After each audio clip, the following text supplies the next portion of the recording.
warar ku saabsan in ciidamada Kenya ay ka baxayaan guud ahaan magaalada Kismaayo ayaa waxa uu BBC-da u waramay arrimahaasna ka sheekeeyay xildhibaan Aadan Barre Ducaale oo hogaamiyaha howlaha guud ee dawladda ee baarlamaanka Kenya wuxuuna sheegay in ciidamada Kenya aysan ka bixi doonin gudaha magaalada Kismaayo gobolkana ay sii joogi doonaan. Amazon operation ka hayso ama howlgalka ka hayso Soomaaliya gabigiisa ayaa waxa lagu sameeyay isbedel weyn waxa kamid ah in ciidamada Ethiopia ay bedeli doonaan ciidamada Ugandeska ee Burundi jooga Baaya Bakool in ciidamada Kenya ay qayb gaaraysa 200 ay ku hari doonaan magaalada Kismaayo qaybta kalena sectorka Kismaayo ay la shaqeyn doonaan ciidamada Sierra Leone askar boolis oo ka imaada waddanka Nigeria ay tababar u sameyn doonaan dowlad goboleedka Jubaland ciidamada Kenya bedeli in kala loo diri doono ama loo diray inay sida u horeeyeen Kismaayo ay u horeeyaan meelaha kale oo qaybaha kale oo Juba ciidamada Kenya kamid magaalada Kismaayo taqriiban maadaama magaalada Kismaayo la xoreeyay waxaa lagu dhaafay taqriiban 200 oo ciidamada Kenya oo la shaqeyn doona ciidamada kale oo AMISOM sifa ay marka qaybihi kale oo maamul goboleedka Jubaland ay u safayaan oo nabadgelyada waarta looga helo dhulkaas marka qaybtan Kismaayo ka baxaysa ee aad leedahay jubbooyinka inteeda kale aadayaan xaggay tagayaan ciidamada Kenya bedeli ka baxayo Kismaayo maadaama Kismaayo la xoreeyay waxay u socdaan qaybaha kale oo ka duwan maamul goboleedka Jubaland waxa kamid ah Jilib waxa kamid ah Jamaama ilaa iyo dhulkaas oo raba inay sifeeyaan oo nabadgelyo waarta ay keenaan marka aadan maxaa isbedelay askariga Kenyaanka ee Kismaayo intuu ka tagay Jilib iyo Jamaama aaday maadaama horey loo codsaday ciidamada Kenya in la bedelo oo tuhunna uu jiray xagga dawladda ah horta ciidamada Kenya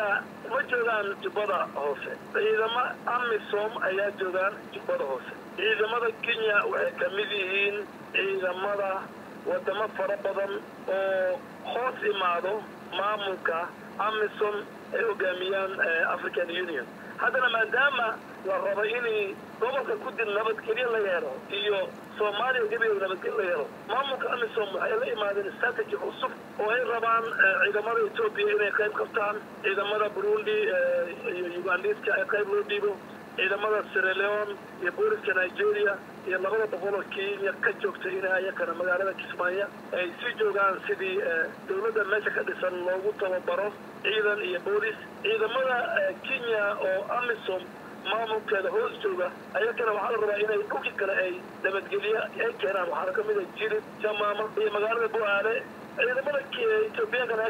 sida la mid ah Aadan Barre hogaamiyihii dawladda ee golaha baarlamaanka Kenya tahay dalabkan ah ciidamada Kenya in lagu dhafo ciidamo kalena oo Afrikaan ah dawladda Soomaaliya hore u jeedisay idinkana fartaal idinku godaya hadaad tihiin dawladda Kenya maamulkan jubbooyinka iyo howlo kale aad meesha dan kale yihiin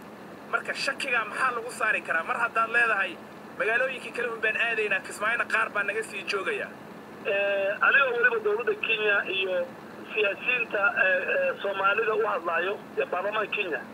waxada daro anaka ku haysano arrimaha Soomaaliya iyo jubbooyinka malaho nabadgelyada waddanka Soomaaliya iyo xasiloonida muhiimad ay u tahay waddanka Kenya waddanka Ethiopia waddanka Uganda iyo regionka galbeedka dadka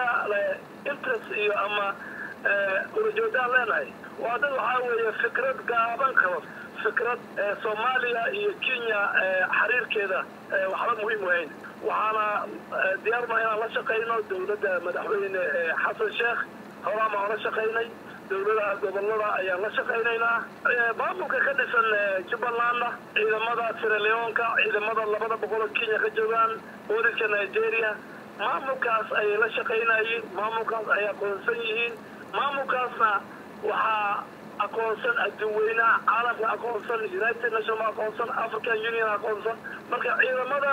AMISOM oo dawladda Kenya ee kamid tahayna ciidamada Sierra Leone anaka waa la shaqeynaa murtaanada iyo